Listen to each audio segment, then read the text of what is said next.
up, everyone? Welcome to this day in Philly Sports History for October 9th, 2024. I'm your host, Jim Montgomery. Welcome to a Wednesday edition of the podcast, a very solemn Wednesday. Happy hump day, although I'm not very happy right now. I might as well just get right into it. I started this. We just did the 2-year celebration anniversary special. But when I started it was a good time in Philly sports. We had the Phillies getting ready to go on a World Series run. The Eagles were in the middle of a Super Bowl run. Times were good, and it just was one of those things that made this easy. And if you've been here for a long time, you know that over the 2 years, it's slowly grown into sort of what it is today. It started off just focused on the history, and to me, that's still the key component and the part I love the most about this podcast. But when we were feeling good, it was fun to talk about what was going on. And I mean, I've come on here after Super Bowl losses, after playoff losses, World Series losses, and this just feels different. I don't know why. This just feels different. And I've been talking about the new Philly mentality versus the old Philly mentality, and I just can't shake the old Philly. So maybe there is no such thing as the new Philly. Maybe this is just the way it's meant to be for us and how it is. Brutal loss. I mean, you had 5 hits in the entire game, and 2 of them, I think, came in the 8th inning. Just brutal. And Nola wasn't horrible. I mean, yeah, he gave up a couple homers, but I mean, that's what he does. The stat that they gave was ridiculous. He's basically a home run per start. But he kept them in it, and it's just they weren't hitting the ball well. They weren't hitting the ball hard. They weren't patient. I feel like the Mets were pounding Nola, good hard swings, and kind of had a plan of attack. And the Phillies just didn't look like they had a plan of attack. They were just kind of going through the motions, and I don't know, man. And this is We'll see. A lot can happen. I mean, Ranger on the mound today to stave off elimination. We've been talking a lot about that 1980 Phillies team in our Red October, great games in Phillies postseason history. They were cardiac, where they were down 2-1 in the NLCS game, best of 5, and came back and won the final 2 games in extra innings. So maybe we can summon some of that luck. But I feel very defeated today, and it's just, I think, because you put so much time and energy and effort into rooting for a team, and to kind of know what's going to happen and see it play out the way it is just very, very frustrating. And I know that's not very new Philly-like, but again, maybe this is just who we are. Maybe this is just Philadelphia. I'm on a text chain with some family members, and my uncle probably put this in. He's a regular listener. What's up, Uncle Roach? But probably put this in as a throwaway line in our text chain, but it really struck me. And he flat out said, like, we were all complaining, my cousins, my brother, just about this, that, or the other, and no hitting, no pitching. We're not doing this well. We're not doing this well. And I wanted to share this because this kind of put things into perspective heading into tonight's game. And I was already thinking ahead. Like, I take notes and everything during games, and I had the new Philly thing sort of teed up to be like, hey, maybe this isn't new Philly. But this really hammered home the point that maybe there really is no new Philly. And talking about the game and how it played out, he said, it's a Philly thing. I've been dealing with Philly sports like this for 60-some years. All you can do is root for them and hope for the best. And I think that's the perspective we need heading into the elimination game. Thanks to my Uncle Randy. All you can do is root for them and hope for the best. Know that it's been done before. The Phillies organization has done this, come back from a 2-1 deficit on the road. At least they got Game 5 at home. They came back and won Game 4 of the 80 NLCS on the road or at home, and then had to come back and face Nolan Ryan, which we'll talk about later today, on the road. So are the odds against us? Yes. Is this the same odds that the 1980 Phillies faced in that NLCS against winning a game and then coming home against Nolan Ryan? I think that was probably much harder. So game 4 tonight, it's a Philly thing. All we can do is root for them and hope for the best. Let's go Phils, and hopefully we have one more day at least to talk about this team and keep fighting. But I think that sums up probably how a lot of us feel right now. And I know another text chain I'm on, one of my buddies was saying he feels like a big comeback. I don't know. Would it be surprising if they came back and won this series? Absolutely not. Would it be surprising if they came out and got beat 10-1 tonight? Absolutely not. Like my uncle said, all you can do is root for them and hope for the best. So here we go. Game 4 tonight. Ranger. We need the Ranger Suarez game. He's been so good in the postseason over the past couple of years. Hopefully we get some of that Ranger Suarez magic back. And let's just hope for the best. Go Phils. Let's do it. Recapping yesterday's question of the day, 69% of you thought the Phillies were going to win it, myself included. But that leads us to today's question. Do the Phils get eliminated tonight? 267-495-8531. That's the Back to the Future voice and text line. That'll get you in, vent, get anything Philly sports related off your chest. But again, maybe this is just who we are as a fan base. Just one of the things that just the luck of the draw. We were born in this area. We grew up watching these teams, and it's a Philly thing. Maybe. Let me know your thoughts on that. But do the Phils get eliminated tonight? 267-495-8531. That'll get you into the Back to the Future voice and text line. Some quick housekeeping notes. Be sure to follow me on social media, Jimbo_Mont, Twitter and TikTok, at Philly Jimbo on Instagram. Hopefully now that fall sports and it can kind of focus on doing some things. And of course, I'm thinking about trying to do some live whatever with Eagles games, and the Eagles aren't cooperating. But be sure to subscribe to the YouTube channel, Jimbo_Mont. Spread the word. If you enjoy this, somebody else likely will too. And share in our misery of just being a Philly fan. I mean, we're non-discriminatory. Everybody's welcome. Have them come in and just wallow in the misery and wallow in the sorrow of being for Phillies fans. Always hoping for the best, but know that I use the analogy a lot with the Sixers, but Lucy with the football, she's going to move that football at the end. So come, have them join us, and we'll have some fun.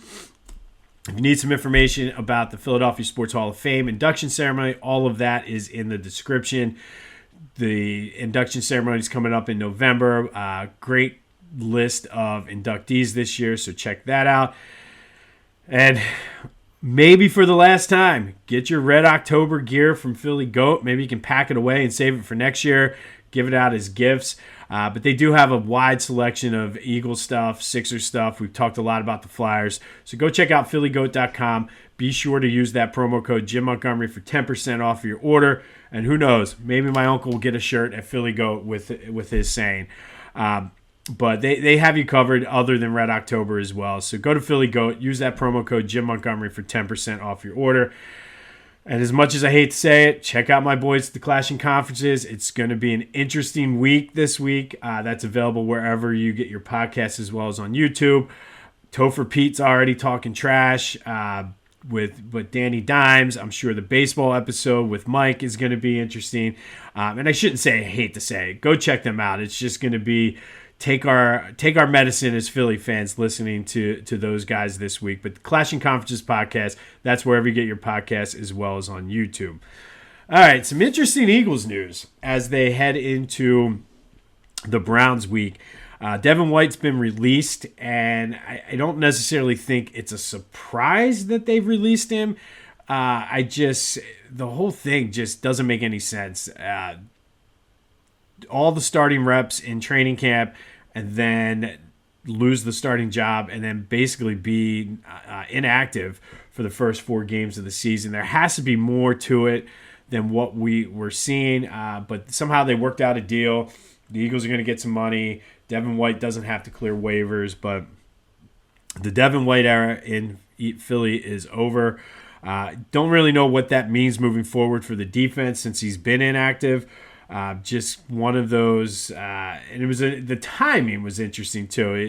This came out like an hour before the Phillies game or so, So I don't know if Howie was trying to sort of get caught up in the Red October news dump or what. But looking ahead to this game, Nick Sirianni is 4-0 coming out of a bye. I mean, and this team has to blow Cleveland out. I think they come out and blow the Browns out. Everybody takes a deep breath and says, okay, maybe we figured it out. Obviously, there's going to be people questioning, well, it's the Browns. But I think they need to come out and do what they need to do in order to get this going. Sixers continue to work through training camp. They have their official NBA preseason game on Friday. And speaking of Friday, Flyers dropped the puck on Friday out in Vancouver. We will do a little Flyers preview. And I mentioned it yesterday, and I will give it to you Friday as well. There's a season-long bet for the Flyers that I think will keep our interest and allow us to really dive into this season and enjoy watching it. So stay tuned on Friday for our Flyers preview, where I'll give you a season-long bet that will keep us entertained and glued to the Flyers all season long. And speaking of the Flyers, today we're going to go back to 1983. And on this day in 1983, Flyers improved to 3-0 to start that season by beating the Pittsburgh Penguins 7-1 down at the Spectrum. Tim Kerr got the scoring started early with his first goal of the season 29 seconds into the game. 11 seconds later, it was Bill Barber scoring and make it 2-0. But more importantly for Bill, it was his 400th career goal. He became only the 19th ever NHL player at that time.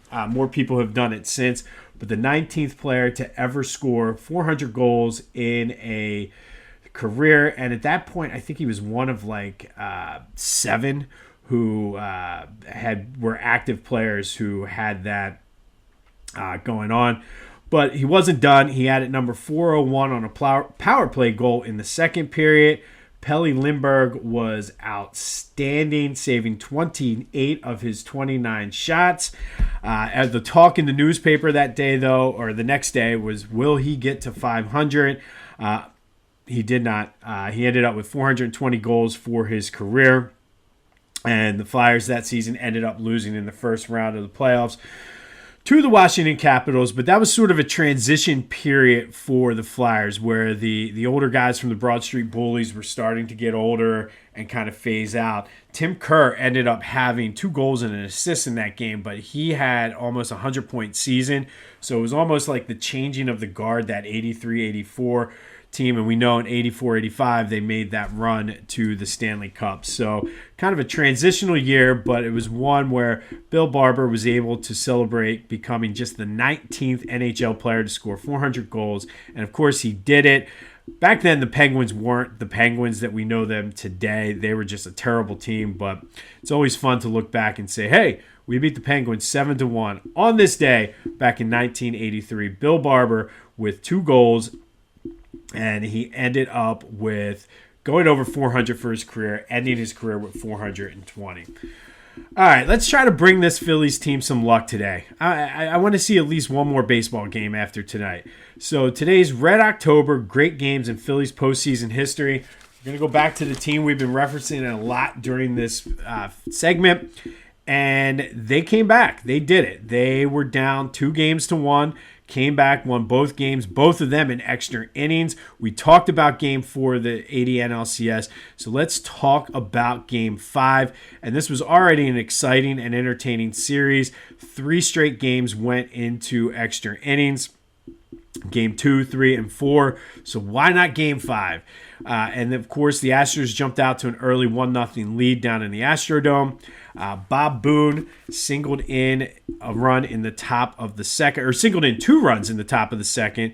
Then the Astros came back with 1 in the 6th, and then 3 in the 7th. So it was 5-2 heading into the 8th inning with Nolan Ryan on the mound. So when you think about this team right here, right now, today, just know that top of the 8th inning in the 1980 NLCS, Phils were down 3 runs against Nolan Ryan, who, if you kids out there don't know who Nolan Ryan is, look him up. One of the all-time greatest flame-throwing pitchers of all time, did it well into his 40s and did it well well into his 40s. But Phillies got 3 straight singles. Larry Bowa hit one. Bob Boone beat out an infield single. And then Greg Gross, yes, Greg Gross, pinch hitting legend, dropped a bunt to load the bases. Pete Rose walked. And then Keith Moreland grounded out to get the Phils to within 5-4. And then Del Unser tied the game at 5 with a with an RBI hit. And then up stepped Manny Trio, the hero of the series. He hit a 2-run triple to give the Phillies a 7-5 lead.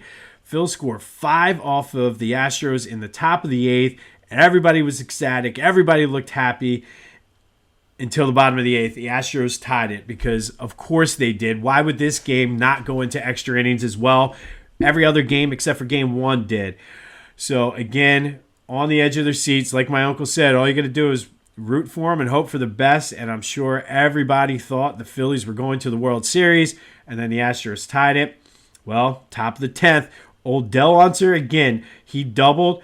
Gary Maddox followed that up with a double. They get the Astros out 1-2-3 in the bottom of the 10th. The Phillies win the pennant for the first time since 1950.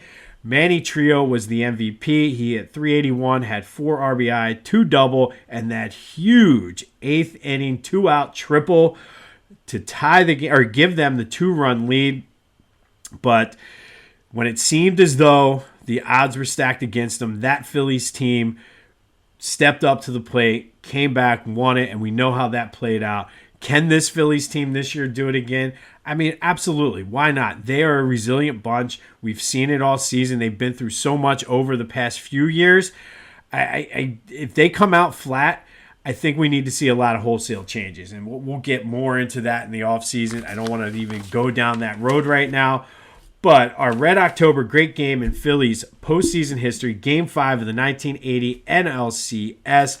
Phillies beat the Astros 8-7 in 10 innings to go to the World Series for the first time since 1950, and we know how that played out. And they came back from a 2-1 deficit in that series, best of 5. So not too far off from what this team is facing today. Ranger Suarez on the mound. Let's go. We need the Ranger Suarez game today. But on this day in 1983, Flyers beat the Penguins 7-1. Bill Barber with 2 goals, going over 400 for his career, becoming only the 19th player in NHL history to do so at that time. But it's all about the Phillies. Let me know. Do they get eliminated today? Do you believe in them? 267-495-8531. That'll get you into the Back to the Future voice and text line. And, I mean, it is what it is. This is who we are as Phillies fans. This is what we deal with on a regular basis.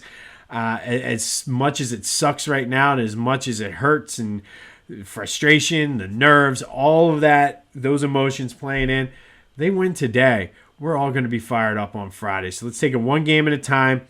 And as Uncle Roach says, all you got to do is root for them and hope for the best. So let's hope for the best. Ranger, we got your back tonight. Let's pull out all the stops, and there's no tomorrow. So let's go. Get your head out of your butts. Swing at good pitches. Wait on some pitches, and let's score a ton of runs tonight. This has been This Day in Philly Sports History for October 9th, 2024. My name is Jim Montgomery. Go have yourself some Wednesday, and until next time, I'll see you when I see you.